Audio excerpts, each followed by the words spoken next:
अस्सलाम वालेकुम my dear students, Amjad Siddiq here. आज का जो टॉपिक है वो है इवोल्यूशनरी ऑरिजिन ऑफ प्लांट्स। कि प्लांट की जो ऑरिजिन है, प्लांट की जो इब्तिदा है, ये कब से इसी प्लेनेट अर्थ पर मौजूद है। वैसे इवोल्यूशन का लफ्ज़ हम इस्तेमाल करते हैं कि प्लांट के बॉडी में जो ग्रेजुअल चेंजेस आते हैं with the passage of time, even इसमें सेंचुरी भी लग जाती है। जो प्लांट के बॉडी में जो ग्रेजुअल चेंजेस आते हैं इब्तिदा से लेकर अब तक, इसको हम कहते हैं इवोल्यूशन। तो ज़मीन पर जो ज़िंदगी की इब्तिदा हुई है, ज़मीन पर जो ज़िंदगी की इब्तिदा हुई है, उस वक्त से प्लांट जो है इसी प्लेनेट अर्थ पर मौजूद है। मतलब हम कह सकते हैं कि प्लांट का जो एज है, जो इसका जो ओरिजिन है, ये ज़मीन के अर्थ के ओरिजिन से कम नहीं है। जिस वक्त से ज़मीन वजूद में आ गई है, बल्कि उस ज़माने से लिविंग ऑर्गेनिज्म प्लांट जो है वो इसी प्लेनेट अर्थ पर मौजूद है। तो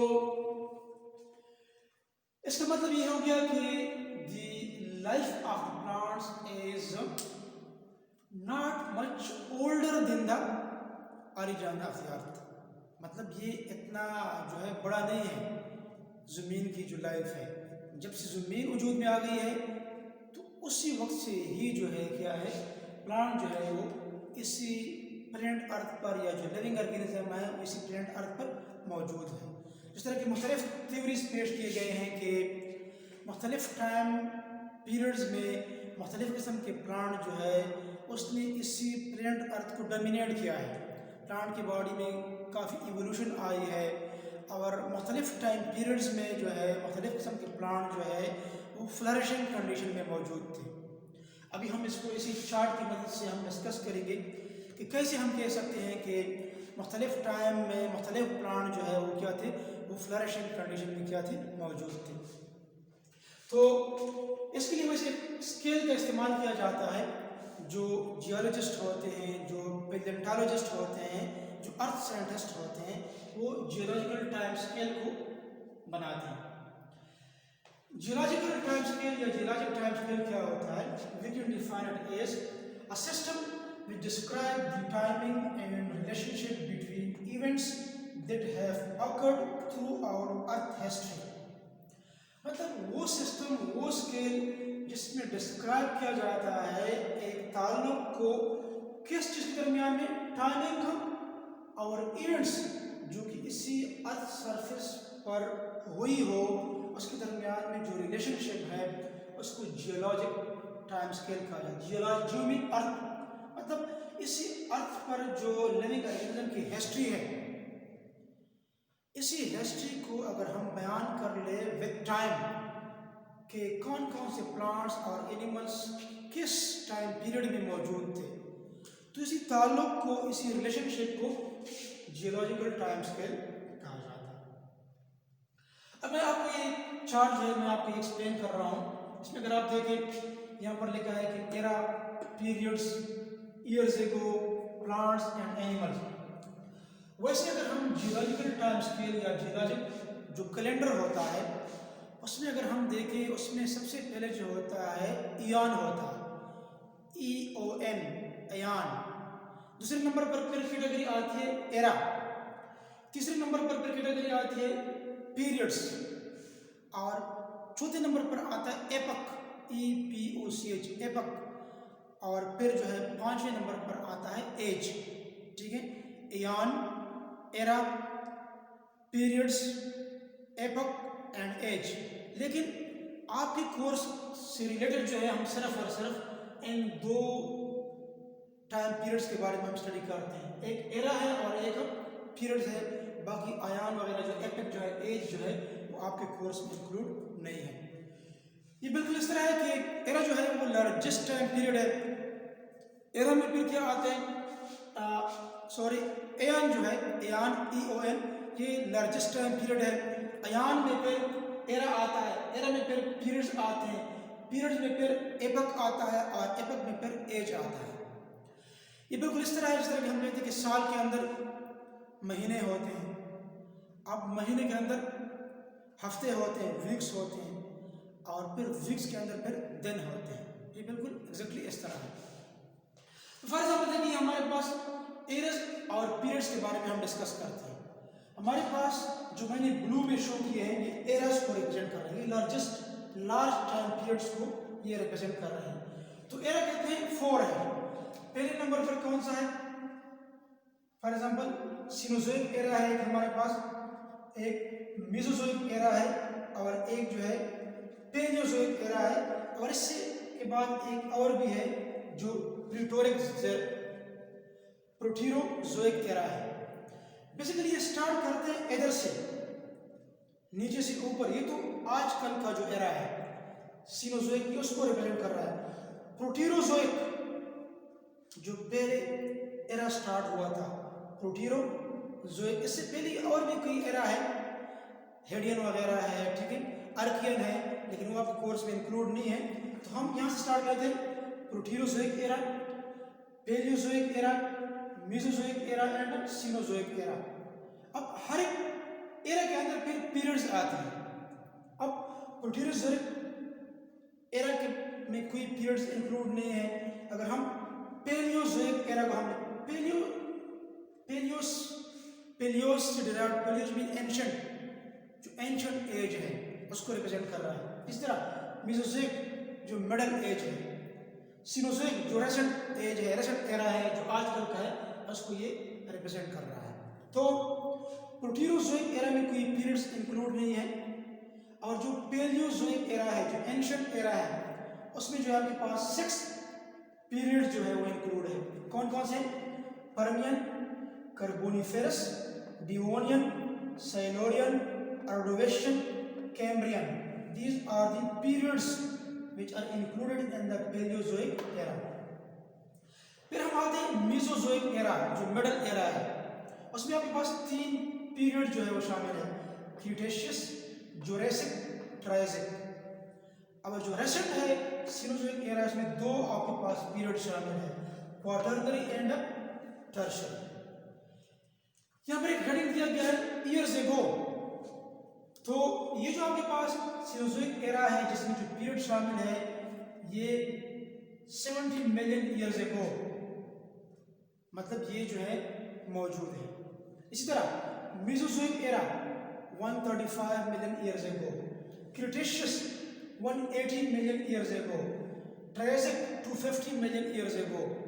इस तरह पेलियोजोइक में जो पर्मियन है 270 मिलियन ईयर्स एगो, कार्बोनिफेरस 350 मिलियन ईयर्स एगो ये इसी प्लेनेट अर्थ पर मौजूद था। और उस वक्त हम ये कहते थे। साइलोरियन 440 million years ago, Ordovician 500 million years ago, Cambrian 600 million years ago, और जो प्रोटीरोजोइक एरा है ये 2000 मिलियन ईयर्स एगो। ये रेसेंट और बॉटम जो है ये ओल्ड एंशिएंट की तरफ हम जा रहे हैं। अब देखें ये जो आपके पास मुख्तलिफ एराज और पीरियड्स है और जो ईयर्स इंडिकेट कर रहा है, इसी पीरियड्स और एरा में प्लांट्स और एनिमल जो थे वो डिफरेंट टाइम पीरियड्स में मौजूद थे। कभी ये फ्लरिशिंग कंडीशन में होते थे, कभी इसकी तादाद, इसकी पॉपुलेशन कम हुआ करती थी। तो देखिए एक साइड पर मैंने हेडिंग दिया है प्लांट्स, दूसरी साइड पर मैंने हेडिंग दिया है एनिमल्स। दरमियान में ये आपको ग्रीन लाइन नजर आ रही है। अब अगर हम एंशिएंट टाइम की तरफ देखें जो कि प्रोटीरोजोइक एरा है, इससे नीचे अगर हम चले जाएं, फॉर एग्जांपल ये आपके पास ये एरा जो है, फॉर एग्जांपल ये यहाँ तक है प्रोटीरोजोइक एरा, फॉर एग्जांपल ये यहाँ तक है। इसके नीचे अगर हम चले जाएं जो कि 300 मिलियन ईयर्स एगो, 2 साइंटिस्ट थे, का नाम था बरहून और दूसरे का नाम था चोप्ट। बरहून और चोप्ट ने इसी प्लेनेट अर्थ पर बैक्टीरिया को डिस्कवर किया था। इसका मतलब ये है कि जब से ज़मीन की इब्तिदा हुई है उस वक्त से क्या है, ये लिविंग ऑर्गेनिज्म जो है ये इसी प्लेनेट अर्थ के सरफेस पर मौजूद है। बरहून और चोप्ट 2 साइंटिस्ट थे, उन्होंने सबसे पहले इसी प्लेनेट अर्थ पर बैक्टीरिया को उन्होंने क्या किया था, डिस्कवर किया था, बरहून और चोप्ट ने। तो इसी वजह से हम इसी बैक्टीरिया बैक्टीरिया को क्या कहते हैं? बरहून एंड चोक बैक्टीरिया कहते हैं। तो मतलब जमीन पर पहले कौन से बैक्टीरिया डिस्कवर हो गए थे? बरहून एंड चोक बैक्टीरिया। कब? 3000 मिलियन ईयर्स एगो। तो फिर बाद में कुछ एल्गी और फंजाई आ गए, यूनिसेलुलर ऑर्गेनिज्म। फिर साइंटिस्ट कहते हैं कि ये यूनिसेलुलर ऑर्गेनिज्म आपस में कंबाइन हो गए, इससे मल्टीसेलुलर ऑर्गेनिज्म वजूद में आ गए, ठीक है। फिर आहिस्ता आहिस्ता ये प्लांट्स, और प्लांट में जिम्नोस्पर्म, एंजियोस्पर्म, फर्न्स, ब्रायोफाइट, ठीक है। एनिमल्स में फिर आहिस्ता आहिस्ता फिर इनवर्टिब्रेट्स, वर्टिब्रेट्स। इनवर्टिब्रेट्स में फिर क्या होते हैं? पेरिफेरा होते हैं, इसमें सिलेंट्रेटा होते हैं, इसमें काइनोडर्मेटा होते हैं, इसमें मोलस्क होते हैं, ठीक है। और वर्टिब्रेट्स में फिर आपके पास एम्फेबियंस होते हैं, बर्ड्स होते हैं, एविज होते हैं, फिशेस होते हैं। ये 5 क्लासेस में इंक्लूड है। आपकी बुक में ये पूरा चार्ट दिया गया है, मैंने सिर्फ आपको समझाने के लिए दो एग्जाम्पल मैंने उठाए हैं ताकि आपको समझ आ जाए। अच्छा, तो ये चार्ट जो है ये बेसिकली क्या इंडिकेट कर रहा है?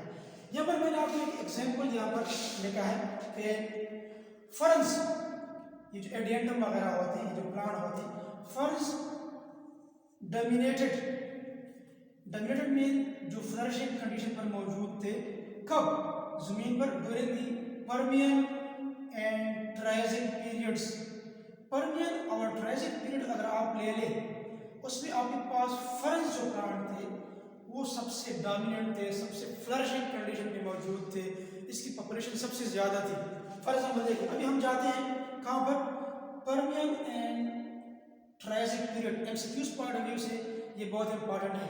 इस तरह के एमसीक्यूज आते हैं, इस पर तकरीबन आप 30-40 एमसीक्यूज आप इस पर बना सकते हैं, लेकिन आपका कंसेप्ट यहाँ पर क्लियर होना चाहिए कि कैसे इस पर एमसीक्यूज आएंगे।